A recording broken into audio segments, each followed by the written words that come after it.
Hi friends, అందరికీ welcome to Jyothi బాలనే vlogs. ఎట్లున్నారు అందరూ? మంచిగురా? నేను మంచిగున్నా. మీరు ఎట్లున్నారు కామెంట్స్లో అయితే చెప్పండి. ఈరోజైతే ఫిష్ ఫ్రై చేస్తున్నా అనమాట. ఆ ఫిష్ ఫ్రై కోసం అయితే సాల్ట్ తీసుకున్నా, సరిపడే సాల్ట్ తీసుకోవాలి. కారం కొంచెం ఎక్కువనే తీసుకుంటున్నా అనమాట. ధనియాల పొడి, జీలకర్ర మెంతుల పొడి, అల్లం వెల్లుల్లి పేస్ట్ అనమాట. కొంచెం చిటికెడు పసుపు, కలర్ బాగుంటుంది చూడడానికి, వేస్తే కూడా మంచిదే కదా. ఇప్పుడు దీంట్లో నిమ్మరసం అయితే యాడ్ చేసిన అనమాట. అంతే. ఈ మసాలా మొత్తం మంచిగా ఫిష్కి పట్టే వరకు మంచిగా మిక్స్ చేసుకోవాలన్నమాట. ఈ ఫిష్ కొంచెం చిన్న సైజులోనే ఉన్నాయి కాబట్టి మరీ చిన్న చిన్న ముక్కలు మళ్ళీ కట్ చేయలేదన్నమాట. మనం పెద్ద ఫిష్ తీసుకుంటే చిన్న చిన్న ముక్కలుగా కట్ చేస్తే బాగుంటాయి కదా. ఇవి ఫిష్ ఉండడమే చిన్నగా ఉన్నాయి, అందుకే ఇంకా అట్లనే వేసేసిన అనమాట, క్లీన్ చేసేసి.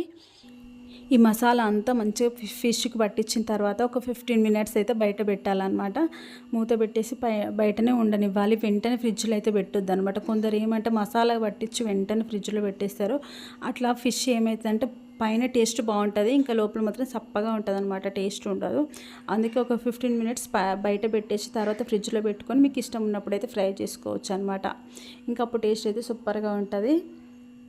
చూసారు కదా, ఒక 20 మినిట్స్ అట్లా 20 మినిట్స్ హాఫ్ అన్ అవర్ అయితే ఫ్రిడ్జ్లో పెట్టేసిన నేను.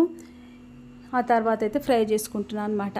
ఇప్పుడు డీప్ ఫ్రై కాకుండా ఇట్లా కొంచెం కొంచెంగా ఆయిల్ వేసుకొని అయితే ఫ్రై చేస్తున్నా. డీప్ ఫ్రై చేస్తే ఆయిల్ మనం మళ్ళీ యూజ్ చేయలేము కదా, అందుకే నేనైతే కొంచెం కొంచెంగా ఆయిల్ వేసుకుంటూ ఫ్రై చేస్తున్నాను అనమాట. ఈ పీసెస్ అయితే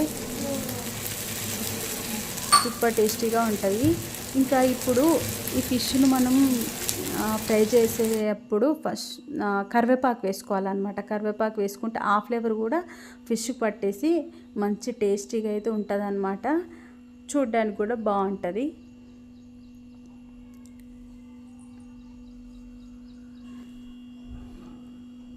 ఇంకా అంతే అండి ఈ వీడియో కనుక మీకు నచ్చినట్లయితే ప్లీజ్ సబ్స్క్రైబ్ చేసుకోండి, లైక్ కూడా చేయండి. లైక్ చేయడం అస్సలు మర్చిపోవద్దు.